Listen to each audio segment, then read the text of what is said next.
So hello and welcome to this session of ICT virtual classroom. ICT virtual classroom के इस session में आप सभी का एक बार फिर से स्वागत है। मेरा नाम है Rajesh Chamola, teacher science ICT virtual classroom Dehradun से। एंड मैं स्वागत करता हूं आपका इस क्लास में, जिसमें हम लोग सीखेंगे क्लास 10th के साइंस सब्जेक्ट के बारे में, कक्षा 10 विषय विज्ञान के बारे में। आई होप आप सबके सब फिट फाइन हेल्दी होंगे, बिल्कुल रेडी होंगे क्लास के लिए। तो चलिए अपनी पोजीशन से ले लीजिए जल्दी जल्दी। जो अपनी सीट पर नहीं बैठे हैं बच्चे वो अपनी सीट पर आ जाएं। जो बैठ चुके हैं अपनी कॉपी और पेन निकाल लीजिए और बिल्कुल रेडी हो जाइए आज की क्लास के लिए। पहले सभी आप लोग ये बताइए कि आपको मेरी आवाज सुनाई दे रही है। अगर सबको मेरी आवाज सुनाई दे रही है तो एक बार हाथ खड़े करें अपने अपने। Okay, good. So dear student, चलिए आज की क्लास को करते हैं स्टार्ट। आज हम जिस टॉपिक के बारे में बात करने वाले हैं वो आपका बोर्ड एग्जाम के पॉइंट ऑफ व्यू से इंपॉर्टेंट चैप्टर है, इंपॉर्टेंट टॉपिक है। ठीक है, बोर्ड एग्जाम की जो परीक्षा है वहां पर क्वेश्चन इससे बनते हैं, इसको समझेंगे और फिर आगे की बातों में भी हम लोग कुछ न्यूमेरिकल्स आज की क्लास में करेंगे। चलिए, तो आप सब लोग रेडी हैं? एक बार जरा हाथ खड़े करके बता दीजिए अगर सब लोग रेडी है क्लास के लिए। चलिए चलते हैं स्मार्ट बोर्ड की स्क्रीन पर। आप लोग अपना ध्यान अपनी अपनी स्क्रीन पर बनाकर रखिएगा। तो आज की क्लास में जो हमारा टॉपिक रहेगा डियर स्टूडेंट्स, वो रहेगा लेंस के द्वारा प्रतिबिंब का बनना। हमको समझना है लेंस के द्वारा प्रतिबिंब किस प्रकार से बनता है। कितने बच्चों को पहले ये बताएं इस टॉपिक में डाउट है? कितने बच्चों को ये टॉपिक समझ में नहीं आता है, नहीं आया है या फिर नहीं जानते इसके बारे में? जरा हाथ खड़े करके बताएं एक बार। ये टॉपिक कितने बच्चों को समझ में आया है या फिर नहीं आता है? जरा हाथ खड़े करके बताएं। कितने बच्चों को ये टॉपिक नहीं आता है? इसमें भी क्वेश्चन है, जरा हाथ खड़े करें एक बार। ठीक है, गुड गुड, हाथ नीचे। ठीक है, तो अभी आपको ये समझा रहा हूं मैं। ठीक है, अगर आपको कहीं पर भी डाउट लगे तो आप जो है पूछ लेना। ठीक है, अगर कहीं पर भी डाउट लगे, ये जो पिक्चर दिखाई दे रही है सबको दिखाई दे रही है? हाथ खड़े करके बताएं। अगर पिक्चर सबको दिखाई दे रही है तो हाथ खड़े करें एक बार। ये जो साइड में पिक्चर लगी है सबको दिखाई दे रही है? ठीक है, तो लेंस द्वारा जो प्रतिबिंब बनता है उसके लिए 6 केसेस हमारे पास है। ठीक है, कितने केस है? 6 केस है। जैसे कि आपको फिगर में दिख रहे होंगे, 6 फिगर दिख रहे होंगे, 1 2 3 4 5 एंड 6। ठीक है, तो 6 केस हमारे पास है। ये सिमिलर है किसकी तरह? किसकी तरह? दर्पण की तरह। बस इसमें थोड़ा सा एक डिफरेंशिएट है। सबसे पहले मैं पहला केस आपके सामने लेता हूं, जहां पर हमने ऑब्जेक्ट को कहां पर रखा है? इन्फिनिटी पर। अच्छा, मैं पोजीशन आपको बताता हूं इसकी। ठीक है, सबसे पहले आपको अगर याद करना है ये 6 केस अगर आपको याद करने तो आप एक लेंस बनाएं। ठीक है, समझो इस बात को। अभी आपको ये याद हो जाएगा पूरा का पूरा। यहाँ पर F1 होता है, 2F1 होता है। 2F1 कौन सा बिंदु होता है? जो C1 वाला बिंदु होता है। यहाँ पर F2 होता है और 2F2 होता है, फोकस और वक्रता केंद्र। ठीक है, अब इसमें मैं आपको बता रहा हूं कि जो पोजीशन है ऑब्जेक्ट की वो क्या क्या हो सकती है। सबसे पहली पोजीशन ये हो सकती है, इसे हम कहते हैं अनंत, इसे हम कहते हैं अनंत। फिर उसके बाद दूसरी पोजीशन यहां पर हो सकती है 2F1 से परे, 2F1 से परे। फिर तीसरी पोजीशन यहां पर हो सकती है, कहां पर? 2F1 के ठीक ऊपर, 2F1 पर। फिर चौथी पोजीशन यहां पर हो सकती है, कहां पर? 2F1 व F1 के बीच में, 2F1 व F1 के मध्य। फिर ऑब्जेक्ट को रखने की पांचवी पोजीशन यहां पर हो सकती है, क्या है इसके नीचे? F1, तो F1 पर रख सकते हैं। और छठी पोजीशन ये हो सकती है F1 और O के बीच में। ठीक है, तो 6 पोजीशन हमारे पास पॉसिबल हैं। कितनी पोजीशन, कितने केस पॉसिबल है? 6। तो आपको यहाँ पर कितने कितने डायग्राम दिखाई दे रहे हैं? 6 ही के डायग्राम आपको यहाँ पर दिखाई दे रहे होंगे। समझ में आया? तो 6 डायग्राम्स में हमने क्या बात करी है? हमने यही बात करी है कि ऑब्जेक्ट कहां कहां पर हो सकता है। देखो, सबसे पहले इन्फिनिटी, इन्फिनिटी मतलब अनंत। फिर बियॉन्ड 2F मतलब 2F1 से परे। फिर एट 2F मतलब, एट 2F मतलब ये वाला केस है 2F1 पर। ठीक है, उसके बाद बिटवीन F एंड 2F मतलब ये वाला केस है F1 और 2F1 के मध्य। फिर उसके बाद है एट F मतलब ये वाला केस। और उसके बाद लास्ट है F1 और O के मध्य। तो ये तो याद हो गया। ये कितने बच्चों को याद हो गया? 6 केसेस। अब मैं सिर्फ नंबरिंग लिख करके आपको बताता हूं कि आपको कैसे याद रखना है। ठीक है, बाकी आप जो है टेबल इसकी बना सकते हैं। बस आपको मैं याद रखने का तरीका बता रहा हूं पूरी टेबल को। न्यूमेरिकल्स करेंगे तो वहां पर काम आएगा। देखो, ऐसे O बनाना है, यहाँ पर F1 बनाना है, यहाँ पर 2F1 बनाना है। ठीक है, यहाँ पर F2 बनाना है और यहाँ पर 2F2 बनाना है। सबसे पहला केस, सबसे पहला कहां पर? सबसे दूर, अनंत। ठीक है, इसे और दूर बना लेते हैं थोड़ा। तो सबसे पहला केस कहां पर रहेगा? 2F1 से भी दूर। ठीक है, 2F1 से बहुत ज्यादा दूर। मतलब ये रहा पहला केस अनंत पर। दूसरा केस 2f1 से परे, मतलब 2f1 के पीछे होगा कहीं। तीसरा केस 2f1 पर होगा। चौथा केस 2f1 और f1 के बीच में होगा। पांचवा f1 पर होगा और छठा f1 और o के बीच में होगा। 6 केस समझ में आ गए। ये तो रही हमारी वस्तु की स्थिति। ये हमने देखा कहां पर, वस्तु, जिसे हम कहते हैं बिंब की स्थिति। बिंब की स्थिति, ठीक है। बिंब की स्थिति ये 6 पोजीशन हो सकती है। तो आपको क्या करना है, आपको एक टेबल बनानी है। आपको साथ के साथ क्या करना है, एक टेबल बनानी है। एक टेबल बनानी है इस प्रकार से। अभी आप क्या करेंगे, एक टेबल बनाइए जरा मेरे साथ जल्दी से। एक टेबल बनाइए और उस टेबल में सबसे ऊपर जो पहला आप खाना बनाएंगे, जो पहला खाना आप बनाएंगे,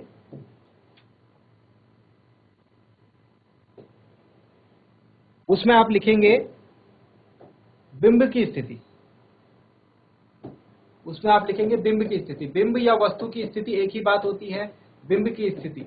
इंग्लिश में इसे कहते हैं ऑब्जेक्ट पोजीशन। जिस वस्तु का हमको प्रतिबिंब देखना है उसकी क्या स्थिति होनी चाहिए। तो इसके लिए 6 केस हमारे पास हैं, वो 6 के 6 केस यहां पर लिखेंगे।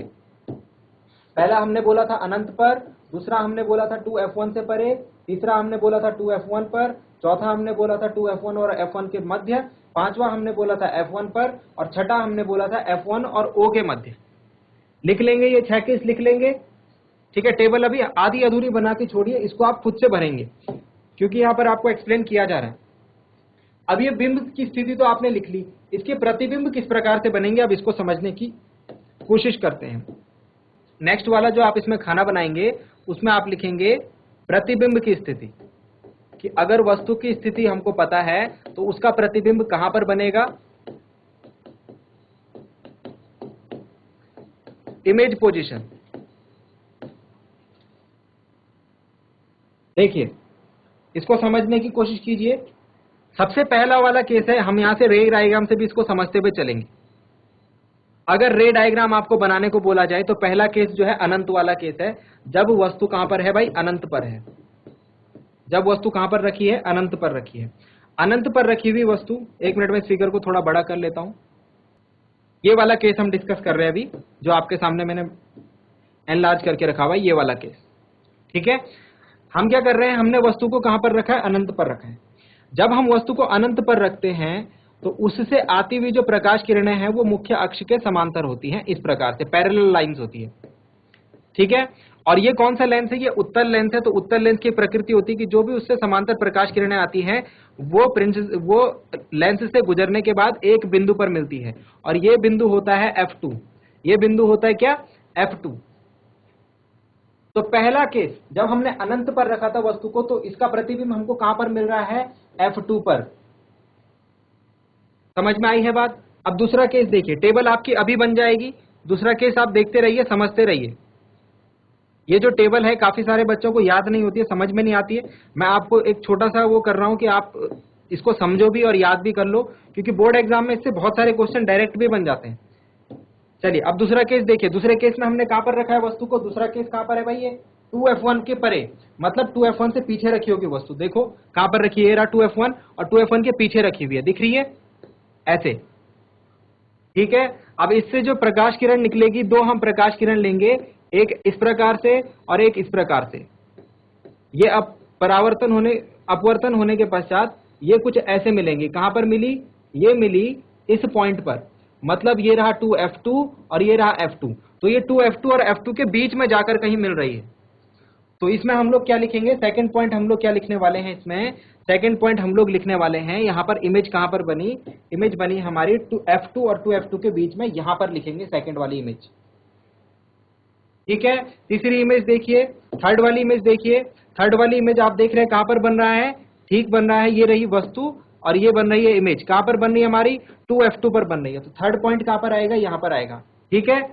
फोर्थ इमेज देखिए, फोर्थ पॉइंट में क्या होगा, फोर्थ पॉइंट में हमारी जो इमेज है वो कहां पर बन रही है, वो बन रही है इस पोजीशन पर। ये पोजीशन कहां है, 2f2 से परे, 2f2 से परे। दैट मीन्स कि 2f2 के आगे। तो चौथा नंबर मुझे कहां लिखना है, 2f2 के आगे, ठीक है।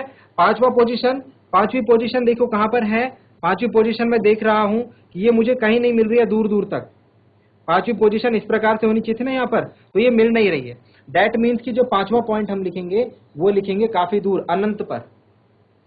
तो अब ये जो टेबल हमारी बनी है इसको हम कैसे याद रखेंगे, देखो अब हमारे लिए याद रखने का काम आसान हो गया। मतलब अगर हमने वस्तु यहां पर रखी होगी तो उसका प्रतिबिंब यहां पर बनेगा। कहां पर बनेगा, F2 पर बनेगा। वस्तु अगर यहां पर रखी होगी तो उसका प्रतिबिंब कहां पर बनेगा, यहां पर बनेगा, F2 और 2F2 के बीच में बनेगा। वस्तु अगर हमने रखी होगी 2F1 पर तो उसका प्रतिबिंब कहां पर बनेगा, यहां पर बनेगा। उसका प्रतिबिंब कहां पर बनेगा, यहां पर बनेगा। अगर 2F1 पर रखी होगी तो 2F2 पर उसका प्रतिबिंब बनेगा। अगर हमने वस्तु रखी होगी 2F1 और F1 के बीच में तो प्रतिबिंब कहां बना, 2F2 से आगे बना, 2F2 से परे। और अगर हमने वस्तु को रखा है पांचवी पोजीशन पर, दैट मीन्स कि F1 पर, तो प्रतिबिंब कहां पर बना, अनंत पर बना। तो ये हम टेबल में लिख सकते हैं, ये सारी बातें हम टेबल में लिख सकते हैं। तो वहां जो आपकी प्रतिबिंब की स्थिति है वो 1 के साथ 1, 2 के साथ 2, 3 के साथ 3, 4 के साथ 4, 5 के साथ 5 और 6 के साथ 6 लिखना है। उत्तल लेंस द्वारा बनने वाला जो प्रतिबिंब है इन पोजीशंस के साथ उसका आकार जो है बढ़ता जाता है। मतलब यहां पर जो प्रतिबिंब बनेगा वो बिंदु साइज का बनेगा, बहुत छोटा बिंदु साइज का प्रतिबिंब बनेगा, छोटा। फिर उसके बाद थोड़ा उसका आकार बड़ा होगा, मतलब वस्तु से छोटा ही रहेगा। फिर उसके बाद वस्तु के बराबर आकार का होगा, वस्तु के बराबर आकार का प्रतिबिंब बनेगा। फिर वस्तु से थोड़ा सा बड़ा बन जाएगा, है ना, वस्तु से थोड़ा सा बड़ा बन जाएगा, फिर और बड़ा बन जाएगा, इसको हम कहते हैं असीमित रूप से बड़ा। और लास्ट वाला जो केस है ये थोड़ा सा एक्सेप्शनल है। लास्ट वाला केस है, इसमें हमको बड़ा प्रतिबिंब देखने को मिलता है, मैग्नीफाइड जिसे कहते हैं, विवर्धित।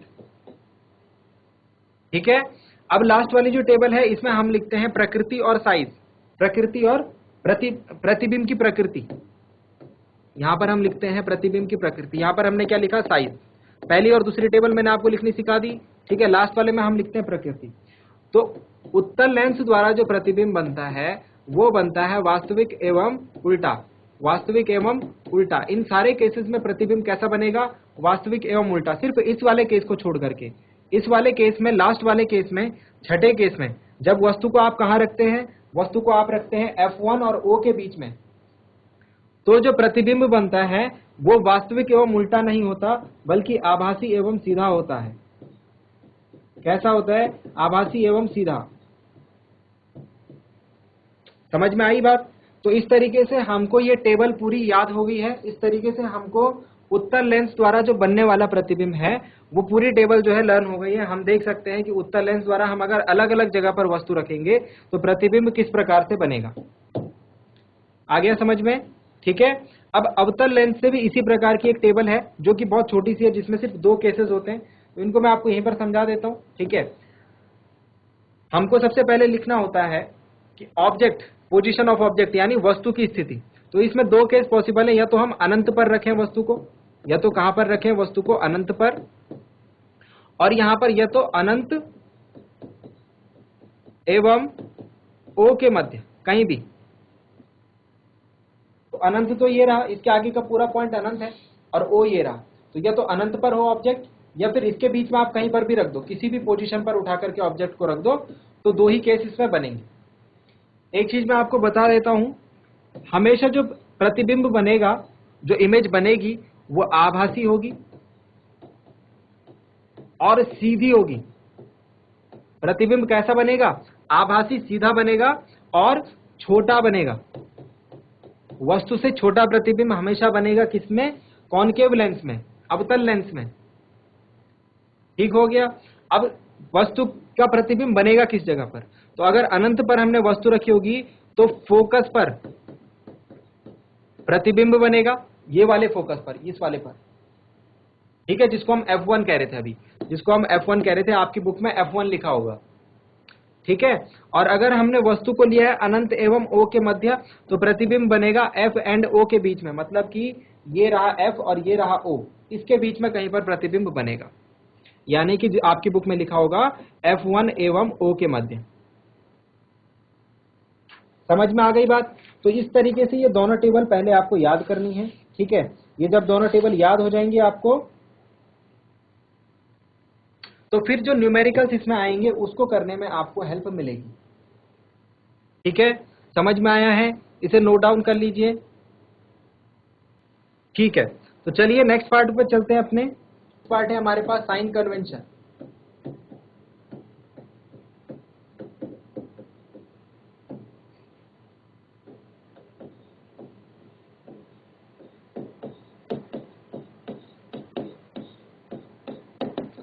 चिन्ह परिपाटी। गोलीय लेंसों के लिए चिन्ह परिपाटी जो है वो कुछ उसी प्रकार से होती है जो दर्पणों के लिए हम लोग यूज करते हैं। ठीक है, तो अगर मैं यहाँ पर एक किसी लेंस का प्रकाशिक केंद्र O बनाऊं, ठीक है, लेंस नहीं बना रहा हूं, ठीक है, लेंस को मैं ऐसे रिप्रेजेंट कर रहा हूं किसी एक रेखा की तरह। ये रहा लेंस सपोज, ठीक है, ऐसे रखा हुआ है लेंस। ये उसका प्रकाशिक केंद्र है और ये उसका मुख्य अक्ष है। मुख्य अक्ष पर यहाँ पर F1 होता है, यहाँ पर 2F1 होता है, ठीक है, यहाँ पर F2 होता है और यहाँ पर 2F2 होता है। ये बात हम जानते हैं। अब जो दूरियां होंगी वो हम किस प्रकार से लेंगे, तो ये हम जानते हैं। इस तरफ की दूरियां हम लेते हैं ऋणात्मक, इस तरफ की दूरियां हम लेते हैं धनात्मक। ऐसे ऊपर की दूरियां हम लेते हैं धनात्मक और ऐसे नीचे की दूरियां हम लेते हैं ऋणात्मक। सिंपल। तो O को रेफरेंस आपको मानना है, प्रकाशिक केंद्र को आपको रेफरेंस मानना है, यानी कि उसको आपको आधार मानना है, उसको मूल बिंदु मानना है और उस हिसाब से आपको बाकी सारी दूरियां जो है वो लेनी है, वहां से दूरियां जो है मेजर करनी है। समझ में आया? तो इसमें आप सबसे पहले जो पॉइंट लिखेंगे, सबसे पहले पॉइंट लिखेंगे कि जो दूरियां हैं वो कहां से नापी जाती हैं? O से। O क्या है? लेंस का प्रकाशिक केंद्र। O क्या है? लेंस का प्रकाशिक केंद्र, ऑप्टिकल सेंटर ऑफ लेंस। दूसरा पॉइंट O से जब नापी जाएगी, O से जब नापी जाएगी तो लेफ्ट साइड जो आपके लेफ्ट हैंड साइड की जो डायरेक्शन होंगी, यानी कि बाएं हाथ की तरफ की जो दूरियां होंगी O से, वो ऋणात्मक होगी, दाएं हाथ की तरफ की धनात्मक होंगी, ऊपर की धनात्मक होंगी, नीचे की ऋणात्मक होंगी। इतनी बातें तो हम जानते हैं। यहाँ पर जो इंपॉर्टेंट पॉइंट है नोट डाउन करने के लिए जो इंपॉर्टेंट पॉइंट है वो ये है, इसको ध्यान रखेंगे न्यूमेरिकल करते हुए ये काम आएगा। उत्तल लेंस की जो फोकस दूरी है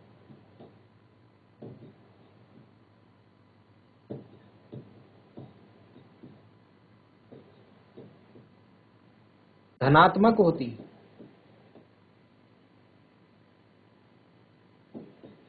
उत्तल लेंस की फोकस दूरी धनात्मक होती है, पॉजिटिव होती है। किसकी? कॉन्वेक्स लेंस की।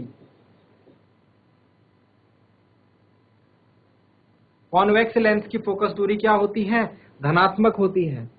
जबकि एक और नोट लिखेंगे, नोट नंबर 3, जबकि जो अवतल लेंस की फोकस दूरी है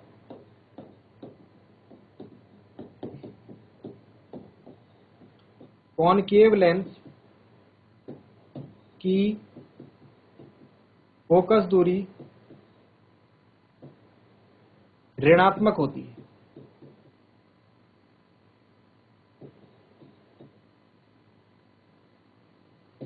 नेगेटिव होती है। तो ये इंपॉर्टेंट पॉइंट है, आपको न्यूमेरिकल करते हुए सारी बातें जो है काम आती है, न्यूमेरिकल करते हुए सारी बातें जो है हेल्प करती हैं। ठीक है, तो उत्तल लेंस और अवतल लेंस की जो दूरी है वो हमको जो फोकस दूरी है उसका पता होना चाहिए कि कौन सी धनात्मक होती है, कौन सी ऋणात्मक होती है। यहाँ से एग्जाम में कई बार 1 नंबर का सीधा सवाल पूछ लिया जाता है। ठीक है, तो ये नोट आपको ध्यान में रखने हैं। हम लोग जो है जिन प्रतीकों का यूज करेंगे वो प्रतीक आपको बता देता हूं। V U H H dash M, V U H H dash M, V U H H dash M, इन प्रतीकों का हम लोग यहाँ पर यूज करने वाले हैं। स्मॉल f का भी यूज करेंगे पर वो हम पीछे जानते हैं। V जो हम यूज करेंगे, V का मतलब है प्रतिबिंब दूरी, इमेज डिस्टेंस। U का मतलब है बिंब दूरी या फिर वस्तु की दूरी भी इसे हम कहते हैं, ऑब्जेक्ट डिस्टेंस। H का मतलब है बिंब की ऊंचाई यानी वस्तु की ऊंचाई। H डैश का मतलब है प्रतिबिंब की ऊंचाई यानी कि हाइट ऑफ इमेज। एम का मतलब है आवर्धन, मैग्निफिकेशन, मतलब वस्तु का जो प्रतिबिंब है वो वस्तु के आकार की तुलना में कितना बड़ा या कितना छोटा बना है। ठीक है, ये सारी चीजें, ये सारे वैल्यूज जो है हमको ध्यान में रखनी है जब जब हम इन प्रतीकों का मतलब करेंगे, यूज करेंगे, तो आपको मतलब पता होना चाहिए। एफ का मतलब आप जानते हैं कि फोकस दूरी से है,